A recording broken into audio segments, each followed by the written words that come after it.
Hey, everyone. It's a new year, more money to be made, and I'm going to tell you exactly how I get to the bag every single year. What do I mean by get to the bag? Just for those who are just now tuning in, that means get to the money, right? And so the first things that I personally do every single year is set myself up for success. Here's a few quick things that I always do to set myself up for success. And not to waste your time, I'm just going to ask that you hit that subscribe button, subscribe to the channel, like the video, and we're going to get right into it, okay? So the first thing that I always do, let's say 2024, new year, you want to start a new job for whatever reason. If they have a 401k, Roth IRA, or anything like that, the first thing that I'm going to do is I'm going to put 14% of my income into that. A lot of people will say that you should put 7%. Some people will say 15%. I'm a 14% guy. I don't really care how much you put. If it's double digits or more, great. When there are people who struggle with money, struggle with saving, struggle with paying off debt, struggle with everything, a lot of people will just tell you to focus on paying off the debt. But a lot of the times, these are people who are just bad at money management. So what I would say is put 7% of your income into your Roth IRA. I know that's wild, especially for someone who already has debt. But here's the reason why. I want you, no matter what, to never touch your Roth IRA. And yes, that is absolutely possible to do. Just never touch it. Forget about it. Don't even believe it exists, okay? And then with whatever remaining money you have, start to focus on paying off your debts. You see, the thing is that when people know that they have money, when people know that they can easily access this money, that's exactly what they will do. You were able to live when you didn't know you had a Roth IRA account. You were able to live when your company was magically investing for you and you wasn't aware of it.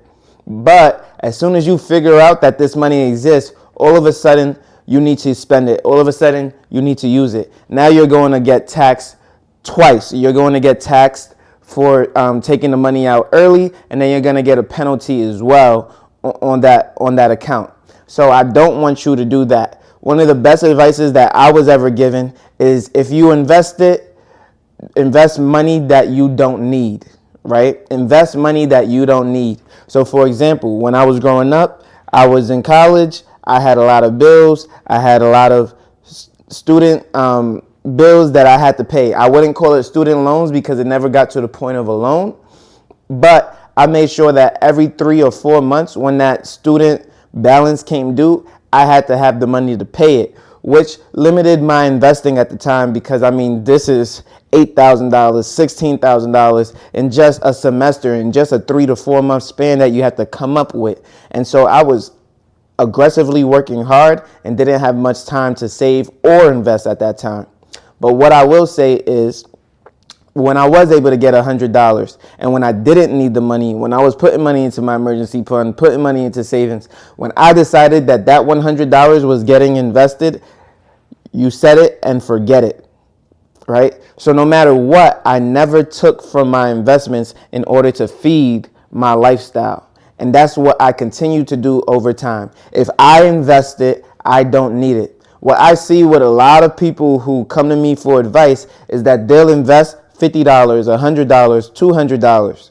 And then when a big expense comes up, like an electricity bill or anything like water bills, whatever comes up, all of a sudden they need that money right away. So if you need the money right away, that means you're not saving correctly. That means you're not having an emergency fund. So step-by-step guide, the most important thing that I always talk about is having a budget. Number one, have a budget, right? You're doing your 7 to 15% in your Roth IRA. The first thing that you want to have as a foundation in your life is a budget. You know what's coming in after taxes, and you know what's going out. Your expenses, your fixed expenses, that's going to be your rent or housing costs. That's going to be any student loans or debts or credit card debts. That's going to be food, water, right? That's going to be gas and all other utilities, including internet. Now, I'm not one for subscriptions, but I may be getting Crunchyroll soon. As you can see, this anime that I have here. I'm not sure if you can see any of the anime. There you go. My girl actually got me that one. Now, I'm going to get one subscription. A lot of you may have 5, 6, 7 prescriptions. You got Amazon Prime, Disney Plus, Hulu, YouTube Red, all these different things. And I'm just here to say that you want to limit this down, especially if you have debts that need to be serviced, to 0. That means, yes, you're intently focused on getting out of debt, saving, investing, budgeting, and investing into that 401k or Roth IRA.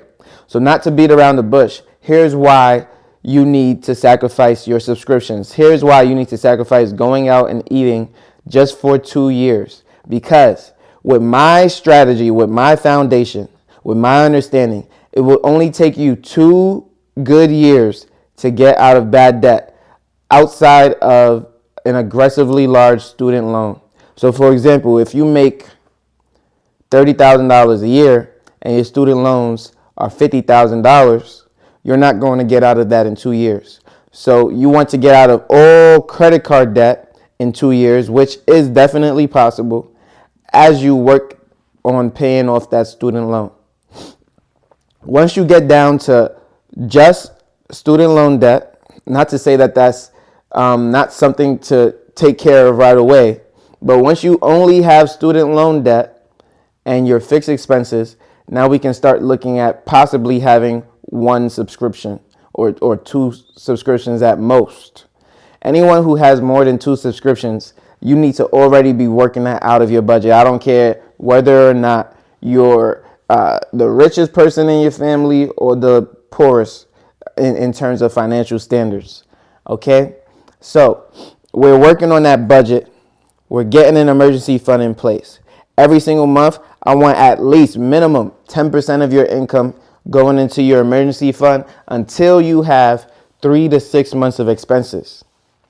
Some people might be asking now, how can I save that much money when I already have 7 to 15% going into my 401k or Roth IRA? I've never had to live like that before. And again, this is for the people who are just changing jobs, because if you don't see the money coming out of your paycheck, if you just have to work with what you have left over from the very beginning, you're not going to miss the $400, $500, $600 that you never actually saw on your paycheck when you first started the company.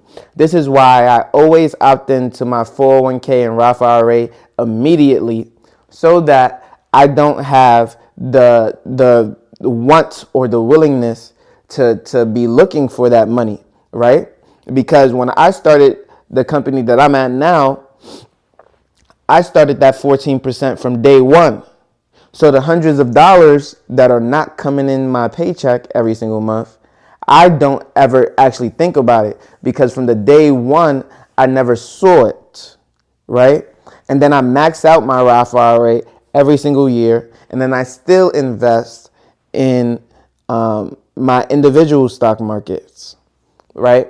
So this is what I want you to do. See, when you don't actually ever have something, you won't be needing it, right? So I can't need what I've never had or never saw. I never saw a full paycheck from my company because I've been investing it from the very first day.